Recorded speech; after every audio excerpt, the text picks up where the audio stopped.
وما أرسلناك إلا رحمة للعالمين.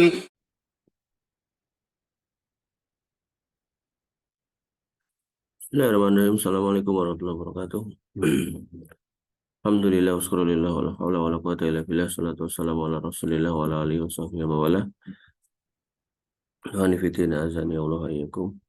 Alhamdulillah, bersyukur kepada Allah Subhanahu wa taala yang masih memberikan nikmat kepada kita sehingga kita bisa berkumpul lagi pada majelis pada pagi hari ini, baik secara online maupun offline. Kita bahas tentang fikih nikah dan kita sampai pada bab mencegah kehamilan. Mencegah kehamilan nggak harus namanya KB ya, walaupun di kita KB identik dengan mencegah kehamilan. Hukum mencegah kehamilan terbagi dalam beberapa kondisi. Yang pertama, mencegah atau menunda untuk sementara waktu. Nah, ini kemarin ada yang nanyakan, jadi gimana kalau pengen mengatur jarak ini? Ya, menunda kehamilan untuk sementara waktu hukumnya adalah boleh, namun dibenci atau makruh. Artinya kalau bisa nggak usah lah gitu. Tapi kalau kepepet mau melakukan itu ya silakan. Karena memang faktanya ada ibu-ibu muda itu yang begitu hamil, melahirkan, nggak lama hamil lagi, lalu melahirkan lagi sampai dia apa namanya menyusui 2 anak gitu kan. Itu sebagiannya itu mengalami gangguan kejiwaan. Ada sejumlah ibu-ibu yang kayak gitu. Ya, jadi kalian yang belum jadi bapak itu harus tahu itu. Ya. Artinya apa? Artinya ya kalau memang kondisi istri kita itu orang yang secara psikologis itu nggak kuat, ya sebaiknya jangan dipaksakan untuk setiap tahun hamil gitu. Karena hal tersebut dapat mengurangi tujuan pernikahan yaitu untuk memperbanyak umat Nabi Muhammad SAW. Ya, jadi menunda kehamilan itu tidak sesuai dengan prinsip atau keinginan Nabi SAW untuk memperbanyak umatnya. Diriwayatkan dari Maqbal bin Yasar radhiyallahu anhu, dia berkata Nabi SAW bersabda, tazawwaju al-wadud wal walud, atau tazawwajul wadud wal walud. Salam. Fa inni mukasirun bikumul umam. Nikahilah wanita yang penuh rasa kasih sayang, pencinta, penyayang, ya. Dan al-walud yang banyak anak, yang mampu melahirkan banyak anak. Fa inni mukasirun bikumul umam. Maka aku akan berbangga dengan jumlah kalian yang banyak gitu dibandingkan umat-umat terdahulu. Nah, tentu kita akan bertanya, wadudnya dari mana kita lihatnya? Kalau itu belum jadi istri kita kan kita nggak tahu. Sedangkan ini perintahnya nikahilah. Gitu. Maka bisa dilihat dari orang tuanya. Orang tuanya baik laki-laki maupun perempuan gitu kan, kasarnya nggak karu-karuan gitu. Omongannya jelek gitu kan, segala macam. Ya mungkin kita sebagai laki-laki yang mau melamarnya harus mikir-mikir juga. Alu-alu juga sama gitu. Ya. Ada satu keluarga itu yang istilahnya eh, susah punya anak, kakaknya nggak punya anak, adiknya nggak punya anak, bahkan keponakannya juga nggak punya anak. Maka ini berarti secara nasab kurang bagus atau kurang subur gitu. Sehingga ya kita harus lihat orang tuanya. Orang tuanya anaknya 4, ya insya Allah anaknya bisa punya anak. Nah, tapi kalau orang tuanya apa namanya saudara-saudaranya pada nggak punya anak, orang tuanya anaknya cuma 1, gitu kan. Nah, maka itu perlu di apa namanya waspadai, jangan-jangan nanti nggak punya anak. Allah Ta'ala alam. Adapun dalil tentang bolehnya menunda kehamilan meskipun dibenci adalah hadis Nabi SAW yang diriwayatkan dari Jabir radhiyallahu anhu. Dia berkata, kunna na'zilu wal Qur'anu yanzilu. Kami dulu melakukan azal dan Al-Quran itu sedang turun. Nah, azal ini adalah perbuatan seorang laki-laki yang mencabut kemaluannya ketika air mani mau keluar. Nah, ini bisa dikiaskan ke dalam penggunaan alat kontrasepsi seperti kondom, seperti IUD gitu kan. Tapi kalau pendapat saya, suntik pil dan seterusnya itu menurut saya itu terlalu bahaya gitu. Karena dia akan merubah hormonal gitu. Merubah pola hormonal. Orang yang biasanya haid jadi nggak haid gitu. Bahkan ada sebagian orang yang terus rambutnya rontok, Walaupun ada yang baik-baik aja gitu. Cocok-cocokan lah. Tapi umumnya orang yang KB-nya suntik atau pil itu umumnya habis itu dia susah untuk punya anak umumnya atau banyak lah. Tapi kalau dia menundanya hanya dengan azal atau dengan kondom atau dengan IUD gitu kan, maka itu umumnya habis dicopot semua itu atau nggak dipakai itu umumnya aman. Aman dalam artian bisa cepat punya anak lagi. Ya gampangnya kalau seorang laki-laki lihat istrinya kok kemudian secara psikologis kayaknya kurang bagus kalau hamil lagi, pengen ditunda dulu gitu kan. Maka ya gunakan yang aman-aman tadi loh. Kalau saya sih menyarankan tiga tadi itu, kondom, IUD gitu kan, atau Hazel ini gitu. Ya. Tentu kalau dari dalil ya Hazel ini yang paling aman dari sisi dalil, dari sisi kesehatan harusnya ini yang paling aman. Wallahu ta'ala alam. Nah, Rasulullah SAW pernah menjawab pertanyaan sahabat tentang Hazel. Nah, Hazel itu gimana ya Rasul? Nah, Nabi menjawab, Zalikal wa'du al-khafi. Itu adalah pembunuhan yang tersembunyi. Pembunuhan yang tersembunyi bukan berarti dihukumi membunuh, bukan. Itu maksudnya gini loh. Harusnya kamu bisa punya anak, tapi karena kamu keluarkan di bukan tempatnya, maka ya kamu nggak jadi punya anak. Imam Baihaqi rahimahullah berpendapat bahwa larangan dalam hadis ini bersifat tanzih, yaitu makruh, bukan tahrim. Jadi ada tanzih, ada tahrim. Yang dalam hal ini bukan tahrim tapi tanzih. Ya, jadi itu mirip pembunuhan yang tersembunyi. Gampangnya gini loh. Kalau kamu seorang laki-laki yang pinter, yang hebat, yang kuat gitu kan, peluang punya anak mau bunuh atau mau cancel dengan kamu buang mani itu secara sia-sia. Orang wanita juga sama, mungkin ibunya ini cerdas, mungkin apa gitu. Nah, dengan dibuang dengan cara yang nggak benar gitu kan, tidak pada tempatnya, dikeluarkan tidak pada tempatnya, maka yang terjadi adalah tidak jadi hamil, ya eman-eman gitu. Ya, ibaratnya kamu, ya ini bukan berarti membandingkan enggak ya, tapi maksudnya gini loh, biar kita punya pikiran yang gampang untuk mencerna itu. Kamu melihara sapi itu, sapi betinanya itu bagus, gampang hamil itu kan, sapi jantannya badannya gede gitu kan, anaknya sekali lahir umur 2 bulan udah mau dibayar orang 10 juta karena memang kalau digedekan itu bisa sampai 2 ton misalnya gitu bobotnya gitu. Terus si sapi jantannya birahi pengen kawin itu. Nah, gak kamu kawinkan itu. Malah kamu apa istilahnya? Kamu goda untuk dia kemudian mengalami ejakulasi tapi tidak pada sapi betinanya gitu. Ya kan eman-eman itu, maninya kalau dibuang gitu aja.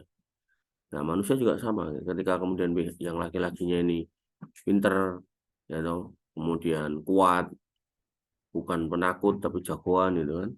Tapi kemudian hanya dibuang sia-sia gitu kan. Ya, eman-eman itu. Sayang gitu. Maka ini dibahasakan Nabi SAW pembunuhan yang tersembunyi. Karena Nabi SAW pengen al-wadud wal-walud, wanita itu subur dan banyak anak. Ya, sehingga kalau banyak anak ya tentu banyak umat yang bisa membela umat Islam. Faktanya hari ini kan kayak gitu. Cina dan India hari ini menjadi negara besar. Kenapa? Karena penduduknya banyak gitu. Nah, itu menjadi namanya bonus demografi gitu. Satu kondisi di mana penduduknya meledak sehingga secara ekonomi itu bisa kuat, secara pertahanan bisa kuat gitu. Nah, sekarang kalau ibaratnya mau nyerang India atau Cina itu kalau warganya dipersenjatai satu-satu aja, gak ada negara yang bisa ngalahin gitu. Ya, zaman dulu tentara Belanda ke sini bawa senapan, orang Indonesia dalam jumlah banyak bawa apa bambu runcing aja bisa ngalahin kok. Apalagi sekarang semua orang bisa dikasih senapan, ya, dan semua orang bisa membela negaranya. Maka tentu logikanya ya yang paling banyak warganya yang bisa memenangkan peperangan itulah gitu. Gitu. Tapi kalau warganya penakut semua kabur gitu, begitu tentara masuk mereka kabur ya musuh tuh nggak akan menang. Gitu. Ya. Wallahu taala alam. Diriwayatkan pula dari Abu Sa'id Al-Khudri radhiyallahu anhu yang berkata, "Dzukirul azlu inda Rasulullah sallallahu alaihi wasallam." Ya, disebutkan atau diceritakan tentang azl di sisi Nabi sallallahu alaihi wasallam. Faqala, maka beliau kemudian bersabda, "Walima yaf'alu dzalik ahadukum wa lam yakul fala yaf'alu dzalik ahadukum fa innahu laisat nafsun makhluqatun illa Allah khaliquha." Kenapa sih kalian melakukan itu gitu kan? Walam yakul falatak of al dzalika ahadukum, dan kenapa nggak ada yang mencegahnya untuk melakukan itu? Nggak ada yang mengatakan untuk tidak melakukan itu. Karena sesungguhnya ya, yang menciptakan jiwa itu bukan seseorang di antara kalian, tapi Allah Subhanahu wa taala yang menciptakannya. Artinya Nabi SAW pengen mengatakan bahwasanya kamu walaupun pakai kondom, walaupun pakai IUD, walaupun kamu azal, walaupun kamu pakai sontek, walaupun pakai ini dan itu gitu kan. Maka ketahuilah bahwasanya kalau Allah berkehendak untuk terjadinya seorang anak ya terjadi. Tuh. Artinya Nabi SAW pengen mengatakan kamu boleh berazal silakan gitu.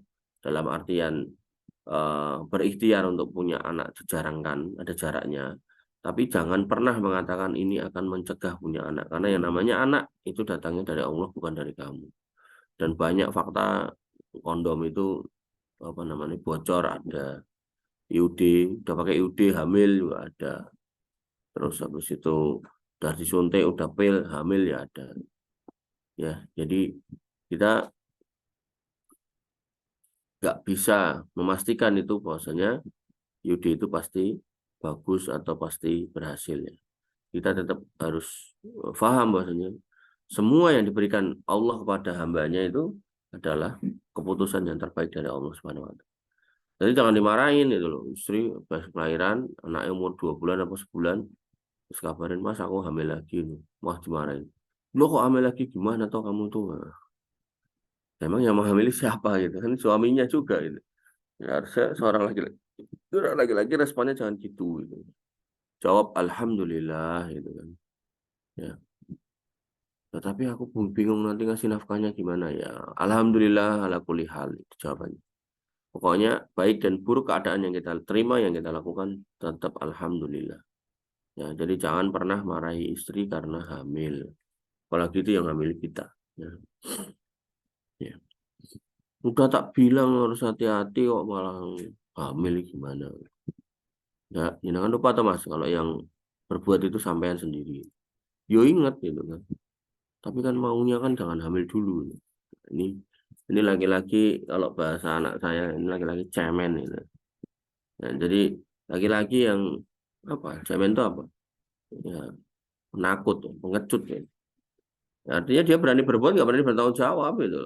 Ini dia istrinya kok. Ya. Jadi mertua juga jangan gitu. Kabari mantunya hamil lagi, hamil lagi, hamil lagi. Ya. Selama masih ada suaminya ya nggak apa-apa. Berkata Al-Hafidh Ibnu Hajar Al-Asqalani rahimahullah, ya. Rasul SAW bersabda, mengapa salah seorang dari kalian melakukan itu? Beliau tidak mengatakan, janganlah salah seorang dari kalian melakukan itu. Ini mengisyaratkan bahwa beliau tidak melarang secara tegas kepada mereka, tapi hanya mengisyaratkan bahwa yang terbaik adalah tidak melakukannya. Ini menjadikan hukumnya makruh. Beda ya, mempertanyakan sama melarang. Kamu ngapain sih makan ini? Makan apa namanya? Makan cipluan. Nah, misal gitu. Bukan, jangan kamu makan cipluan. Nah, beda ya. Kalau jangan itu berarti larangan. Kalau di apa namanya dilanggar berarti ya dosa. Larangan Nabi. Tapi kalau Nabi mempertanyakan, gitu kan, itu bukan berarti dilarang. Artinya Nabi itu nggak suka sebenarnya kalau kamu melakukan itu. Gitu. Karena Nabi sukanya, ya laki-laki dan perempuan hubungannya dalam pernikahan ya hubungan biasa. Ya, maninya laki-laki dimasukkan ke dalam rahimnya perempuan, udah gitu. Kemudian hamil, lahiran, diulangi lagi, hamil, lahiran gitu.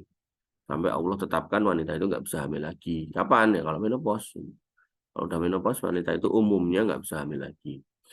Banyak kasus lah. Jadi dia dari muda itu dipasangi KB, begitu lahir anak satu atau dua dipasangi KB. Ya, kemudian begitu merasa udah menopause umur 40-an atau 50 dicabut, terus nggak lama dari situ hamil. Akhirnya punya anak kecil di usia senja. Nah, ini kan repot kan. Yang paling bagus ya punya anak terus gitu kan, nah, sampai usia senja berhenti gitu. Bukan kemudian stop malah senja punya anak. Namun jika tujuan menunda kehamilan adalah karena khawatir kekurangan rezeki atau takut miskin, nggak bisa ngasih makan, gitu kan, nggak bisa nyekolahkan, nggak bisa biayai, maka hukumnya haram. Ayo pakai KB, dek.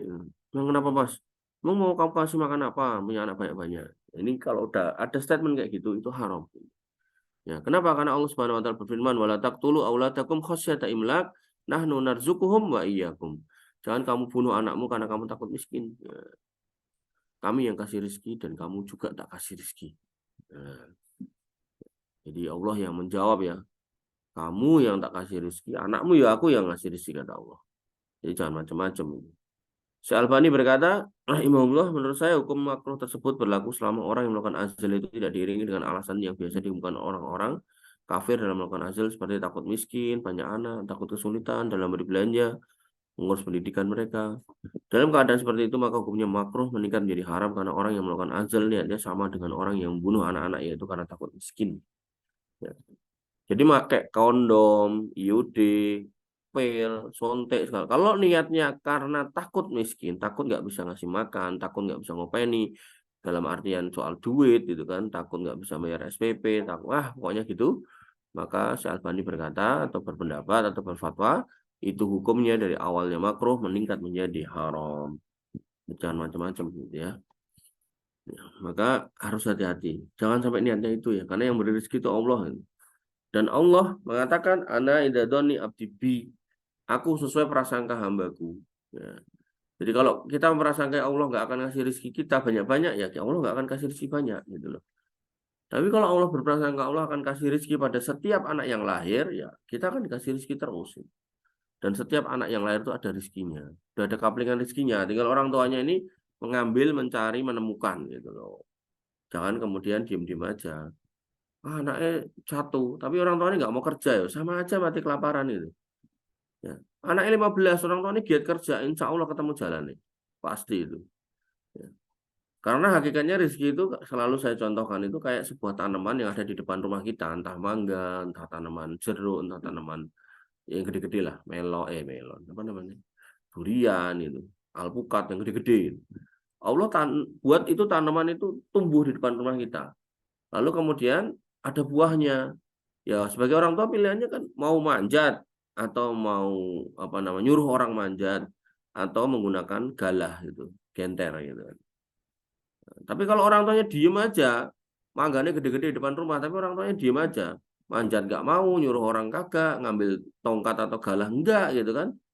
Ya maka rezekinya adalah hanya sebatas mangga yang pada jatuh, mangga yang jatuh yang mungkin busuk, yang mungkin benjut, yang mungkin dimakan codot gitu kan.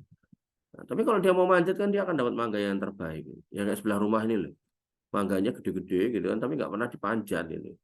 Ya otomatis mereka yang dapat mangga, karyawannya ini yang sebelah rumah ini, tentu dia akan dapatnya ya mangga-mangga yang jatuh gitu.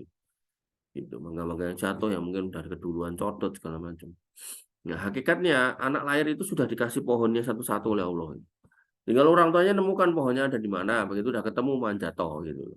Atau nyuruh orang manjat, kalau misal gemuk kayak saya nggak bisa manjat, nyuruh orang manjat. Caranya gimana? Ya dibayar lagi pakai mangga. Setiap 10 kamu tak kasih 2, manjatkan, panjatkan. Manjat dia dapat 10 kasih 2, 10 kasih 2, gitu loh. Masa kalah sama orang Padang yang manjat kelapa pakai beruk atau monyet itu. Ya. Artinya laki-laki itu harus kreatif. Harus kreatif. Gak ada laki-laki pemalas, kerjaannya cuma makan tidur, buang air besar, makan tidur, buang air besar. Ya, itu sama kayak binatang. Kata Allah Subhanahu wa taala. Ya.